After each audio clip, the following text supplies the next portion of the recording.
Aloha Jivas, welcome back to our reading of Bhagavad Gita as it is by A.C. Bhaktivedanta Swami Prabhupad. We are on chapter 2 and starting today with text 47. Karmani evadikaraste ma phaleshu kadachana ma karma phala hetur burma te sangostva karmani.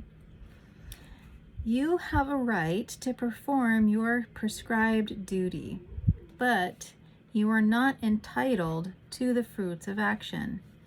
Never consider yourself to be the cause of the results of your activities, and never be attached to not doing your duty. Purport. There are 3 considerations here: prescribed duties, capricious work, and inaction. Prescribed duties refer to activities performed while one is in the modes of material nature. Capricious work means actions without the sanction of authority. And inaction means not performing one's prescribed duties. The Lord advised that Arjuna not be inactive, but that he perform his prescribed duty without being attached to the result. One who is attached to the result of his work is also the cause of the action. Thus he is the enjoyer or sufferer of the result of such actions. As far as prescribed duties are concerned, they can be fitted into 3 subdivisions, namely routine work, emergency work, and desired activities. Routine work, in terms of the scriptural injunctions, is done without desire for results, as one has to do it. Obligatory work is action in the mode of goodness. Work with results becomes the cause of bondage. Therefore, such work is not auspicious. Everyone has his proprietary right in regard to prescribed duties, but should act without attachment to the result. Such disinterested, obligatory duties doubtlessly lead one to the path of liberation. Arjuna was therefore advised by the Lord to fight as a matter of duty without attachment to the result. His non-participation in the battle is another side of attachment. Such attachment never leads one to the path of salvation. Any attachment, positive or negative, is cause for bondage.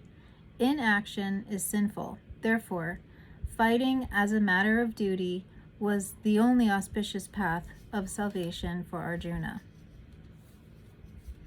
Text 48. Yoga staha kudu karmani sangam tyaktva jananjaya siddhya siddhya samobhutva samatvam yoga uchyate. Be steadfast in yoga, O Arjuna. Perform your duty and abandon all attachment to success or failure. Such evenness of mind is called yoga. Purport. Krishna tells Arjuna that he should act in yoga. And what is that yoga?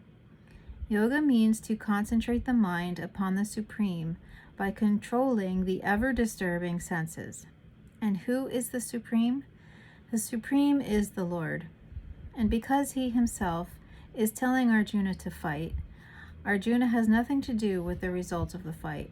Gain or victory are Krishna's concern. Arjuna is simply advised to act according to the dictation of Krishna. The following of Krishna's dictation is real yoga, and this is practiced in the process called Krishna consciousness. By Krishna consciousness only can one give up the sense of proprietorship. One has to become the servant of Krishna, or the servant of Krishna. That is the right way to discharge duty in Krishna consciousness, which alone can help one to act in yoga. Arjuna is a Kshatriya, and as such he is participating in the Varnashram Dharma institution. It is said in the Vishnu Purana that in the Varnashram Dharma, the whole aim is to satisfy Vishnu. No one should satisfy himself, as is the rule in the material world, but one should satisfy Krishna. So, Unless one satisfies Krishna, one cannot correctly observe the principles of Varnashram Dharma. Indirectly, Arjuna was advised to act as Krishna told him.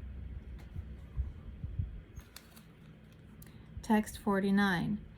Durena hyayavaram karma buddhi yoga dhananjaya badho sharanam manvicha kripannaha palahetavaha.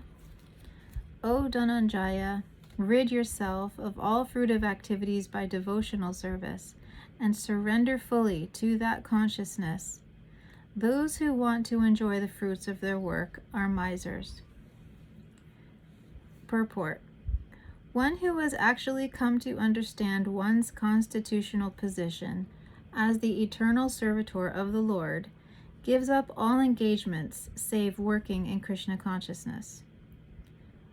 As already explained, Buddhi Yoga means transcendental loving service to the Lord. Such devotional service is the right course of action for the living entity. Only misers desire to enjoy the fruit of their own work just to be further entangled in material bondage. Except for work in Krishna consciousness, all activities are abominable because they continually bind the worker to the cycle of birth and death. One should therefore never desire to be the cause of work. Everything should be done in Krishna consciousness for the satisfaction of Krishna. Misers do not know how to utilize the assets of riches when they acquire by good fortune or by hard labor. One should spend all energies working in Krishna consciousness, and that will make one's life successful. Like the misers, unfortunate persons do not employ their human energy in the service of the Lord.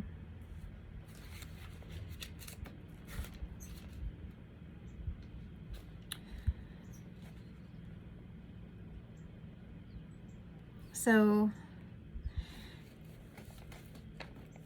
one might come away, reading this thinking, well, I'd rather enjoy my life, because what we're experiencing is only now, and so I want to just, make the best of it and just do what I need to do to make myself happy and satisfy the senses and things like that. But what's misunderstood, or not maybe not coming across yet, is that when you act according to God's will, when you act in Krishna consciousness, it is a blissful state.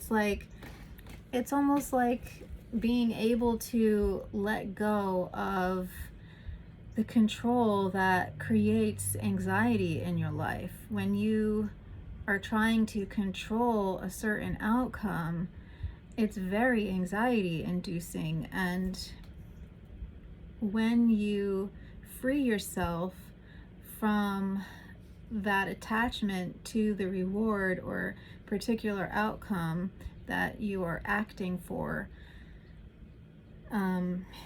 it's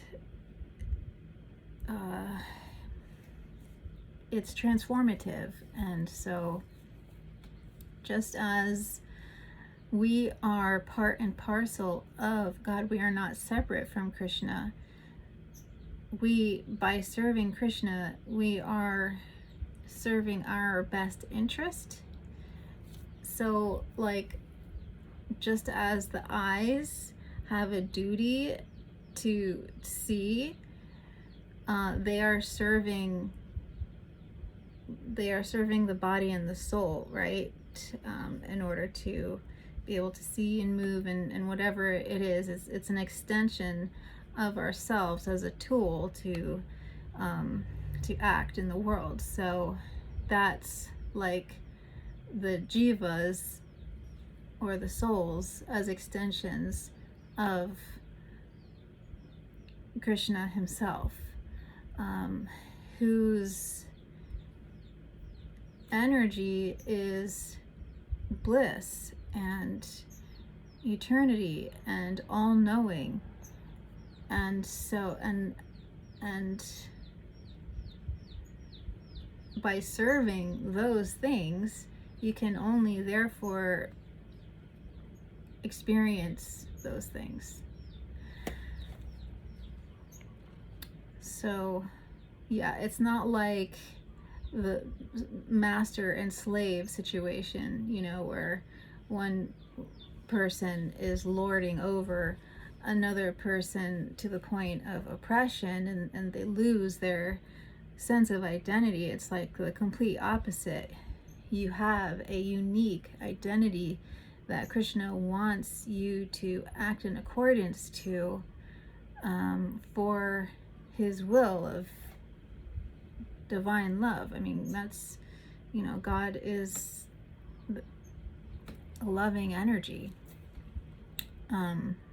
So yeah, I mean, that should be, you know, so that should give some perspective to help motivate a shift in your conscious awareness of going about your daily duties. And so I hope you have an awesome day, and I'll see you next time. Hare Krishna.